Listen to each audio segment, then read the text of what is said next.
నమస్తే welcome to 929 TV నేను ప్రియాంక ప్రస్తుతం టెక్ ప్రపంచం ఒక వింతైన యుద్ధ భూమిని తలపిస్తోంది పొద్దున లేస్తే చాలు ఏదో ఒక పెద్ద కంపెనీలో వేల సంఖ్యలో ఉద్యోగాల కోత లే ఆఫ్స్ వార్తలు వింటూనే ఉన్నాం గూగుల్ మైక్రోసాఫ్ట్ అమెజాన్ ఇలా పేర్లు ఏవైనా వినిపిస్తున్న కారణం మాత్రం ఒక్కటే అదే ఆర్టిఫిషియల్ ఇంటెలిజెన్స్ ఏఐ వచ్చేసింది ఇక మనుషుల అవసరం లేదు అందుకే తీసేస్తున్నాం ఇది ఇప్పుడు కంపెనీల సీఈఓలు చెబుతున్న మాట ఈ మాటల వెనుక ఉన్న ఒక పెద్ద అబద్ధాన్ని ఒక కఠినమైన నిజాన్ని ప్రపంచం ముందుకు తెచ్చారు సేల్స్ ఫోర్స్ సీఈఓ మార్క్ బెనియోఫ్ ఏఐని బలిపశువు చేయకండి అంటూ ఆయన చేసిన కామెంట్స్ ఇప్పుడు సిలికాన్ వ్యాలీలో భూకంపం సృష్టిస్తున్నాయి టెక్ కంపెనీలు తమ సొంత తప్పులను కప్పిపుచ్చుకోవడానికి ఏఐని ఒక అందమైన సాకుగా వాడుకుంటున్నాయని బెనియోఫ్ ఘాటుగా విమర్శించారు ఒక సీఈఓగా తన తోటి అధికారుల సోమరితనాన్ని ఆయన ఎండగట్టారు ఒక ఉద్యోగిని తీసేయడం అనేది ఒక కుటుంబం వీధిన పడటంతో సమానం అటువంటి కఠిన నిర్ణయం తీసుకున్నప్పుడు దానికి ధైర్యంగా బాధ్యత వహించాల్సింది పోయి అంతా ఏఐ మహిమ అని చెప్పడం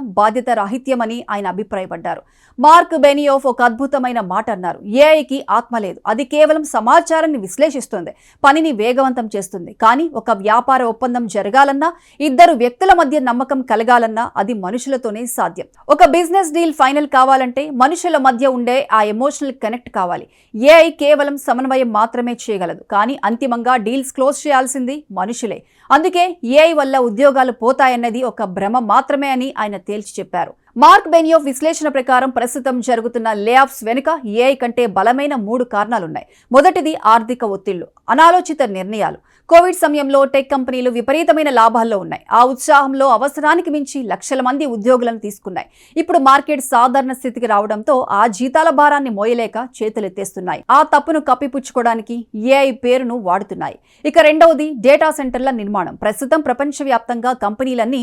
ఏఐ రేసులో ఉన్నాయి దీనికోసం భారీ డేటా సెంటర్లు మౌలిక సదుపాయాలు నిర్మించాలి వీటికి వేల కోట్ల పెట్టుబడులు అవసరం ఆ పెట్టుబడుల కోసం డబ్బు సర్దుబాటు చేసే క్రమంలో ఉద్యోగుల జీతాలను కోత పెడుతూ వారిని తొలగిస్తున్నాయి మూడవది రీబ్యాలెన్సింగ్ అంటే పని విధానంలో మార్పులు ఏఐ వల్ల డేటా ఎంట్రీ లేదా చిన్న చిన్న టెక్నికల్ పనులు సులభమవుతున్నాయి అంటే ఒక విభాగంలో పని తగ్గితే ఇంకో విభాగంలో పని పెరుగుతుంది తెలివైన కంపెనీలు ఉద్యోగులను ఒక విభాగం నుండి ఇంకో విభాగానికి మారుస్తాయి తప్ప పూర్తిగా తీసేయవు బెనియోఫ్ తన సొంత కంపెనీ సేల్స్ ఫోర్స్ లో చేస్తున్న మార్పులను ఉదాహరణగా చూపారు ఇంజనీర్ల రిక్రూట్మెంట్లను కొంత తగ్గించినప్పటికీ సేల్స్ విభాగంలో నియామకాలను 20% పెంచారు ఎందుకంటే సాఫ్ట్వేర్ రాయడానికి ఏఐని వాడొచ్చు కానీ ఆ సాఫ్ట్వేర్ ను ఇంకొకరికి నమ్మకంగా అమ్మడానికి మనుషులే కావాలి అందుకే ఈ ఏడాది ఆయన 20,000 మంది కొత్త అకౌంట్ ఎగ్జిక్యూటివ్స్ ను నియమించుకోవాలని లక్ష్యంగా పెట్టుకున్నారు జాక్ డోర్సీ వంటి ప్రముఖులు కూడా తమ కంపెనీలో భారీగా ఉద్యోగులను తొలగిస్తూ దానికి ఏఐ రీస్ట్రక్చరింగ్ అని పేరు పెట్టడాన్ని బెనియోఫ్ తప్పుబట్టారు గతంలో హద్దులు దాటి పెరిగిన కంపెనీలే ఇప్పుడు ఇబ్బందులు పడుతున్నాయి దీనికి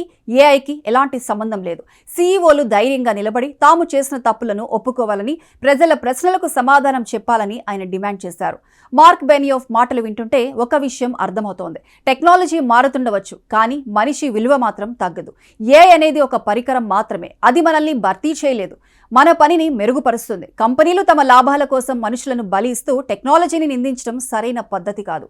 ఏఐకి ఆత్మ లేదు కానీ మనకు ఉంది ఆ ఆత్మతోనే మనం సృష్టించిన టెక్నాలజీని మన అభివృద్ధికి వాడుకోవాలి తప్ప మన విధ్వంసానికి సాకుగా మార్చుకోకూడదు మార్క్ బెనియోఫ్ చేసిన ఈ హెచ్చరిక కేవలం కంపెనీలకే కాదు ఆందోళనలో ఉన్న ప్రతి ఉద్యోగికి ఒక భరోసా మనిషి మెదడుకు మనిషి నైపుణ్యానికి ఎప్పుడూ డిమాండ్ ఉంటూనే ఉంటుంది కాలం మారినా కథ మారినా కథానాయకుడు మాత్రం మనిషే